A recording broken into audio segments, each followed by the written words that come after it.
রাধে রাধে সবাইকে। আজকে তোমাদের সাথে আমি শেয়ার করি আমার বিয়ের কার্ডটা। হ্যাঁ, অনেক বছর হয়ে গেছে, প্রায় 2.5 বছর।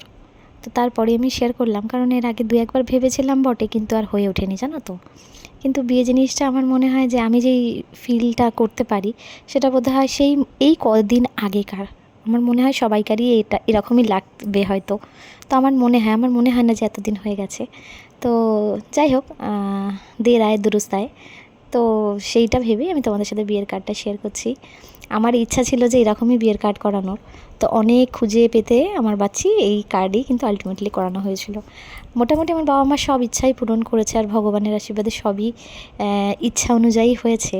তো এটা কিন্তু আমার খুব বড় একটা ইচ্ছা ছিল, খুবই পছন্দের। ওই জন্য আমি ভাবলাম যে তোমাদের সাথে শেয়ার করি, আর শেয়ার করার মানে সেটা আমার কাছে আজীবন অ্যাজ ইট ইজ থেকে যাবে। তো বলো, জানিও কার্ডটা কেমন হয়েছে, আর ভালো লাগলে like share comment and subscribe করে দিও। রাধে রাধে।